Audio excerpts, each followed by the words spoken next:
Job లేక ఇబ్బంది పడుతున్నారా? అయితే మెడికల్ కోడింగ్ మీకు మంచి ఆప్షన్. వెంటనే కాల్ చేసి కోర్సులో జాయిన్ అవ్వండి. నమస్తే రమ్మగారు. నమస్తే జయ. రమ్మగారు, 7 వారాల నగలు రోజుకు ఒక రకం ముత్యాలని, పగడాలని, పచ్చలు, కెంపులు అట్లా వేసుకునేవారు కదా. రానుల కాలంలో అలా జరిగేదా? సామాన్య ప్రజానికం కూడా చేసేవారా రమ్మగారు? ఏ కాలంలో అయినా బంగారం కొనుక్కోగలిగిన వాళ్ళు, వైభవంగా జీవించదలుచుకునే వాళ్ళు, ఇప్పుడు కూడా మన వాళ్ళు 7 వారాల నగలు చేయించుకునే వాళ్ళు ఉన్నారు. అవునండి. రాజులు రాణులు ఏమిటి, కొన్ని కుటుంబాల్లో ప్రత్యేకంగా బంగారం షాక్గా ఉండేవాళ్ళు, గ్రాండ్గా లైఫ్ గ్రాండియర్గా ఉండాలనుకునేవాళ్ళు. 7 వారాలంటే అన్నీ మొత్తం అన్ని నగలు కాకపోయినా రోజుకొక ఉంగరం, ఒక రకమైన ముక్కు పుడక, ఓ రకమైన ఇయర్ రింగు మార్చుకునే వాళ్ళైనా ఉన్నారు. ఇప్పటికి కూడా చేస్తారు. ఇదివరకటంటే అందరి దగ్గర ఉండేవి సంపన్నుల దగ్గర, ఇప్పుడు కూడా సంపన్నుల దగ్గర ఉండే ప్రదర్శన లేదేమో బహుశా. ఇప్పుడు ఏంటంటే ఎంత తక్కువ వస్తువులు పెట్టుకుంటే అంత సింపుల్గా ఉండి ఎలిగెంట్గా ఉండటం, ఇలాంటివేవో పాయింట్లు మాట్లాడుకుంటారు కదా జయ. సింపుల్ అంటే ఏమిటంటే ఈ బోసి మెడ, బోసి చెవులు, బోసి చేతులు, బోసి కాళ్ళు, వివాహాలకి కోటాను కోట్లు ఖర్చు పెడతారు, ఆ మంగళసూత్రం వేసుకునే పని లేదు. ఇలాంటి వాటితోటి ఏవో రకరకాల కారణాలతోటి ఇక వస్తువులు వేసుకోవటము అవి తగ్గిపోయింది. కొనుక్కుంటున్నారు. కొనుక్కుని వస్తువులు వేసుకునే వాళ్ళు ఒక రవ్వ తక్కువగానే ఉన్నారేమో అని అనిపిస్తుంది. మరి కానీ కొంతమంది వస్తువులు అసలు వాడని కూడా వాడరు. కొన్ని ఇప్పుడు డాక్టర్స్ ఉన్నారు, ప్రతిరోజు ఇంత జ్యువెలరీ వేసుకొని లేకపోతే చేతులకి ఉంగరాలు పెట్టుకొని చేయలేరు. అట్లా ప్రొఫెషన్ బట్టి ఉంటుంది అనుకుందాం. కానీ సామాన్యంగా చూసుకుంటే వస్తువు పాడైపోతుందను, అరిగిపోతుంది, బంగారం అయితే అరిగిపోతాయి అనేసి, లేకపోతే మురికి పడతాయని, బాధపడతాయని, లేదా జనాలకు తెలిసిపోయి దిష్టి తగులుతుందని అలా కూడా ఈ పాయింట్ నాకు రాలా. దిష్టి తగులుతుంది, ఈ పనులన్నీ ఎవరు చేస్తారని బద్ధకం, ఒళ్ళొంగంతనం వాటితో కూడా పెట్టుకో. ఏమ్మా డాక్టర్లు అయితే చెవులకు దుదులు పెట్టుకోకూడదా? చెవులకు పెట్టుకుంటారు. చేతులకు జత గాజులు వేసుకోకూడదా? మెళ్ళ గొలుసు ఉంచుకోకూడదా? ఉంగరాలు లాంటివంటి గ్లౌజులు అవి వేసుకుంటారు కాబట్టి రింగ్స్ పెట్టుకోరు. కంకణం ఇక్కడ ఉండొచ్చుగా, గాజులు ఉండొచ్చు, చెవులకు ఉండొచ్చు, ముక్కు పడక పెట్టుకునే అలవాటు ఉంటే ఒకటి పాపిడి బిళ్ళలు, మామిడి పిందెలు అవి పెట్టుకోరు.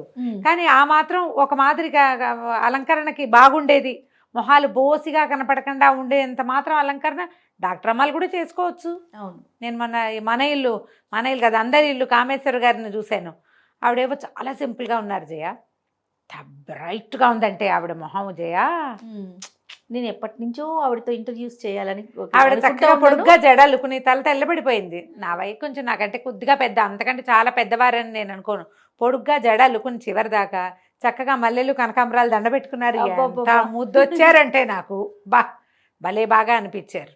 సింప్లిసిటీ అంటే వ్యక్తుల వ్యవహారాల్లో ఉండొచ్చు, వాళ్ళ పద్ధతిని బట్టి కదా. ఆవిడ మెల్ల సూత్రాలు అవి ఉన్నాయి, ఓ జత గాజులు ఏవో ఉన్నాయి చేతులకి, ఉండొచ్చు. ఇప్పుడు ఈ ఈ శరీరావయవానికి ఈ ఆభరణం అనేది ఒక ఫిక్స్ చేసి పెట్టారు జయ మనకి పూర్వకాలం నుంచి. ముందు కాలంలో కూడా బంగారం తక్కువగా ఉంటే, ఇప్పుడు బంగారం తగ్గింది, ఇదివరకు ఇంకా ఎక్కువ ఉండేది. అవును. బంగారం లేకపోతే వెండి లేకపోతే ఇత్తడి, సత్తు అలాంటి ఆభరణాలైనా ధరించేవాళ్ళు. ఏదో ఒకటి ఆభరణం ఉండాలి ఖచ్చితంగా. ఈ ఆడవాళ్ళ ఆరోగ్యానికి ఆరోగ్య రహస్యం బంగారంగానే చెప్తారు. అసలు బంగారం పెట్టుకుంటేనే మనుషులకి తేజస్సు, కళాకాంతి వస్తాయి.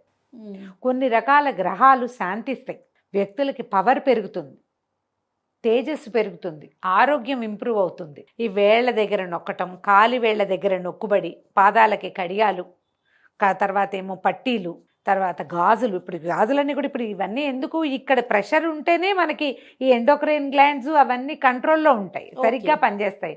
అందుకని ఇక్కడి నుంచి ఇక్కడ మట్టి గాజులే వేసుకోవాలని లేదా, మా బంగారు గాజులు కూడా వేసుకోవచ్చు. మట్టి గాజులు తర్వాత కాలాల్లో వచ్చినాయి, తొలి కాలంలో మట్టి గాజులు ఎక్కడున్నాయి? లేవు, బంగారు గాజులే ఉండేవి. అసలు శ్రీపాద సుబ్రహ్మణ్య శాస్త్రి గారి ఒక కథలో 60లో రాయబడింది. అది కథ పేరు కమ్మని పువ్వు ముళ్ళ చెట్టును అనుకుంటా ఆ కథ పేరు. అందులో ఆవిడ అత్తగారితో కోడల్ని తిడుతుంది, అసలు ఇళ్లలో గాజుల మల్లారం దించడం ఎప్పుడైనా ఉంది, అంతగా కావాలంటే ఇంకో 4 బంగారు గాజులు చేయించుకో అంటుంది. మల్లారం దించకూడదు ఇళ్లలో, బ్రాహ్మణ ఇళ్లలో అనేది ఉండేది. అదే ఆ గాజులతను వస్తాడు, గాజుల మల్లారం అంటారు దాన్ని. ఎప్పుడైనా ఉందా? కావాలంటే ఇంకో 4 బంగారు గాజులు చేయించుకోవచ్చు కదా అని ఉండేది. అట్లా ఇది వరకు ఈ బట్టి గాజులు వేసుకోవాల్సిందే అన్న సిద్ధాంతం లేదు. లోహపు గాజులు వేసుకునేవాళ్ళు. శక్తి మేరకి బంగారం శక్తి ఉన్నవాళ్ళు బంగారం వేసుకునేవాళ్ళు, లేకపోతే వెండైనా వేసుకునేవాళ్ళమ్మా. ఇత్తడి అవి కూడా పంచలోహాలవి అవి తయారయ్యేవి.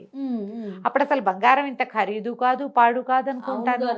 ఒక్కొక్క గాజులు కూడా ఉండేవి. ఇక్కడ ఉండాలి గట్టిగా పట్టుకుని ఒక వస్తువు. మురుగు అనేవాళ్ళు, మురుగులు మనం పిల్లలకి వేస్తాం. మురుగులు మా పెద్దవాళ్ళకు కూడా మురుగు ఉంటుంది. శ్రీరమణ గారిది బంగారు మురుగు అని ఒక బ్రహ్మాండమైన కథే ఉంది. సూపర్ స్టోరీ, ఎంత బాగుంటుందో. ఈసారి చెప్పాలి. నువ్వు చెప్పాలను ఏదైనా పేరు చెప్పగానే చెప్పమంటావు నువ్వు. మరి చాలా బాగుంటుంది ఆ కథ. బంగారు మురుగు, మా అమ్మగారి చేతికి ఒక మురుగు ఉంటుంది. అందులో మురుగులు పెద్దవాళ్ళు కూడా పెట్టుకుంటారు, ఏం పర్వాలేదు. ఇప్పుడు ఈ వస్తువులు ఇలా ఖచ్చితంగా చెవులకి ఉండాలి. ఇక్కడ తమ్మెట్లు, ఈ పైన కింద ఇవన్నీ కూడా ఆరోగ్యాన్ని ఇంప్రూవ్ చేసేవే, డైజెషన్ని పెంచుతాయి. 2 చెవులకి కుట్టితే బ్యాలెన్స్ ఉంటుంది బ్రెయిన్. అందుకని మగవాళ్ళకు కూడా చెవులు కుట్టేవాళ్ళు కదా, మగవాళ్ళ చెవులు కుట్టించేవాళ్ళు. క్రమంగా అన్నీ పోయినాయి. క్రాఫ్ వచ్చేసరికి చెవుల పోగులు మానేశారు, అన్నీ పోయినాయి. ఇప్పుడు ఆడపిల్లలు ఏంటి ఫ్యాషన్ వాళ్ళు కుట్టించుకుంటారు ఇవన్నీ. మామూలు వాళ్ళు ఎవరు కుట్టించుకోరు. ఆ స్టైల్ మీద అదేదో ఫంకీగా కనపడుతోంది మనకి. ఫంకీ కాదు, మనం ఈ ఉత్తరాంధ్ర ఆ వైపు అందరికీ ఆభరణాలు బోల్డ్ అని ఉంటాయి చెవులకి. అదంతా బంగారం ఉండేది, బంగారం పెట్టుకునేవాళ్ళు. వాళ్ళ శక్తి. ఇక్కడికి ఒక వస్తువు, కిందకు వస్తువు, కంటే కాసుల పేరు నాను బోల్డ్ ఉండేవి కదా, నాన్ పథకాలు. తర్వాత ఇంకా ఏమిటో రకరకాలు వస్తువులు. తర్వాత నడుము బిగించి వడ్డాణము. నాకు తెలిసైతే మా నాయనమ్మ రోజు వడ్డాన్నం పెట్టుకోవడం నాకు తెలుసు. వడ్డాన్నం పెట్టుకునేది మా నాయనమ్మ. ఆవిడ మడి పని అయిపోయాక బయట విడిచీర కట్టుకుని వడ్డాన్నం అవి పెట్టుకుని కాసేపు పక్కింటికో 2-3 ఇళ్ళకి ఒక ఇంటికో పెత్తనానికి కాసేపు వెళ్ళి మరి మాట్లాడుకుందే విషయాలు తెలియవు కదా. తోడుకోడళ్ళ ఇళ్ళకి చిన్నపిల్లని వెంట పెట్టుకుని వెళ్ళేది మా నాయనమ్మ. వెళ్ళి వచ్చేదనమాట. నాకు తెలిసాక ఆవిడ బాగా తిరగటం లేదు, పేరెంటాలకు రావడమే నాకు తెలుసు. ఈ విషయాలు మా అక్కయ్య వాళ్ళు చెప్తారు. మధ్యాహ్నం పూట నాయనమ్మ వెళ్ళి కాసేపు పెదనాయనమ్మ గారింటో కాసేపు కూర్చుని వచ్చేదని. ఎవరో ఒక చిన్నపిల్లని వెంపటి పెట్టుకెళ్ళేది, తనతో పాటు ఉంచుకునేది. ఆవిడ సంక్రాంతి పేరెంటాలకి రావడము, ఇవి పోయటం, అందరికీ రేగుపళ్ళు పోయటం నాకు కూడా తెలుసు. నాయనమ్మ వడ్డాన్నం పెట్టుకోవడం చాలా సహజమైన క్రియగా ఉండేది మాకు. ఆవిడ కాళ్ళకు ఒక కడియాలు పట్టి గొలుసులు 2 ఉండేవి. బాగా పెద్దదైపోయాక మోయలేకపోతుందని పాలేళ్ళు అటొక తాడు ఇటో తాడు వేసి లాగి వాటిని సెపరేట్ చేసి తీయించి వాటితో చిన్న కంచం చేయించారు. అంత బరువు ఉండేవి. అంత బరువు. 2 కడియాలు 2 గొలుసులు, కడియాలు గొలుసులు అనేవాళ్ళు. వాటితోటి ఇంత కంచం. పథకాల పద్ధతి వేరమ్మా. ఇప్పుడు బంగారం ఉంటే మనం కొనుక్కుంటున్నాం, కానీ ఏ సందర్భంలో పెట్టుకుంటున్నాము అనేది మనం ఆలోచించాలి. మీరు బంగారం కొనుక్కోగలిగిన వాళ్ళైతే ఒంటికి సరిపడా ఆభరణాలు పెట్టుకోండి, దాన్ని అనుభవించండి అమ్మా సంపదని.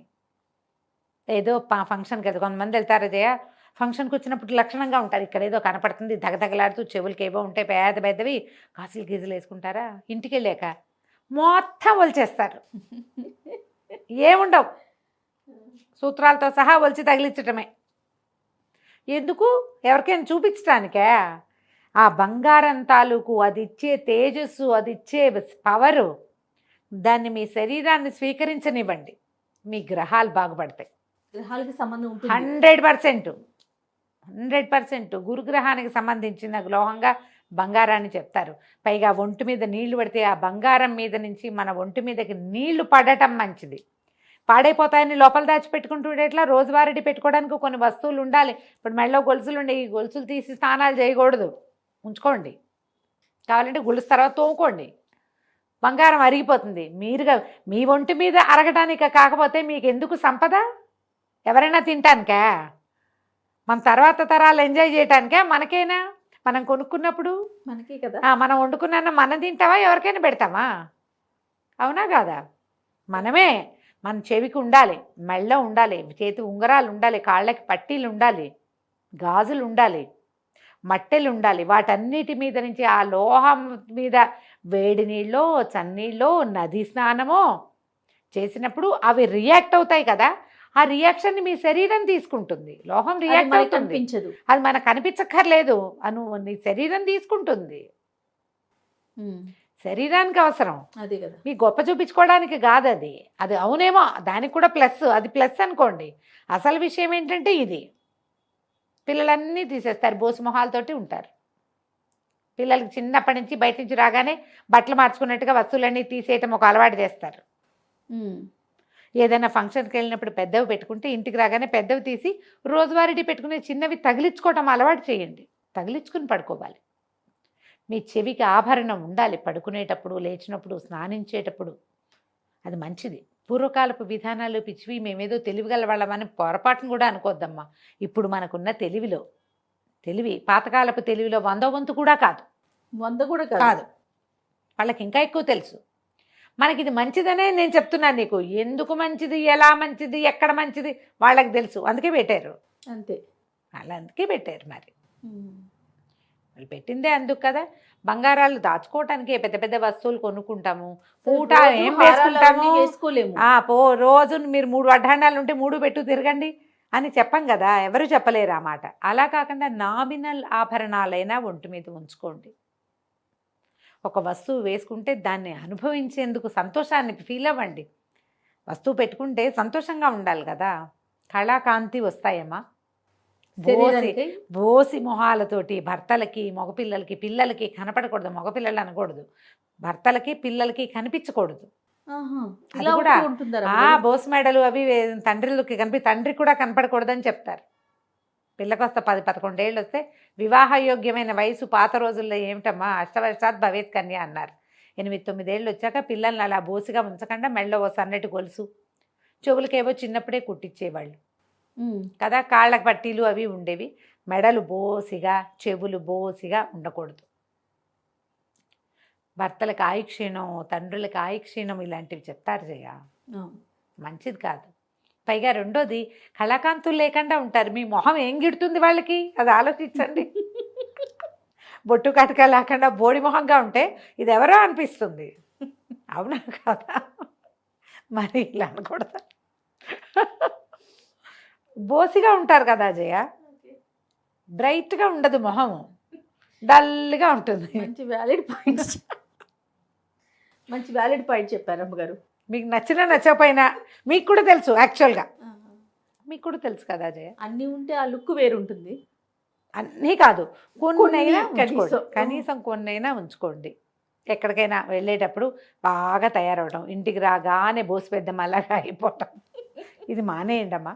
బంగారం కొనుక్కుంటున్నప్పుడు దాన్ని అనుభవించేందుకు కూడా మనం ఆలోచన చేసుకోవాలి. ఇప్పుడు డైమండ్స్ పెట్టుకుంటామని జయ, డైమండ్స్ మీద నుంచి నీరు ఒంటి మీద పడాలి. చాలామంది, నేను డైమండ్స్ పెట్టుకునే ఫ్రెండ్స్ మంది ఉన్నారు. మా అక్కయ్య కూడా రెగ్యులర్ పెద్ద పెద్ద దుద్దులు పెట్టుకుంటుంది. తను పైవి కూడా పెద్ద పెద్దవే తీయదు. స్నానం చేసేటప్పుడు అవి ఉంచుకోవడం. ఎప్పుడో ఏ తలంటో పోసుకుంటారు చూడు, బాగా నూనె రాసుకునేటప్పుడు నూనె ఎక్కుతుందని తీస్తారేమో కానీ రోజువారీ తీసే ప్రసక్తి అసలు లేనే లేదు. అప్పుడే మన ఒంటికి తేజస్సో బలమో వస్తాయి. పోనీ అవి తీసేసి ఇంకో చిట్టివి పెట్టుకోండి. అనుభవించండి. ఏదైనా కొంటే దాన్ని ఎంజాయ్ చేయటం అంటే బీరువాలో పెట్టుకుని ఫ్రెండ్స్కి చూపించి ఫోటోలు పెట్టి I brought this, I did this అని పెట్టడం కాదు. ఐ వేర్ దిస్ అని పెట్టుకుని నేను పెట్టుకుంటాను. అదే కదా, పెట్టుకుని దాని సౌందర్యాన్ని అనుభవించండి. దానివల్ల మీ గ్రహాలకో లేకపోతే మీ తాలూకు జస్ట్ అవుట్లుక్కో, మీ తాలూకు ఏమంటే పర్సనాలిటీకో దాన్ని ప్లస్ చేసుకోండి. అంతే కదా. సూపర్ రమ్ గారు. నమస్తే. నమస్తే.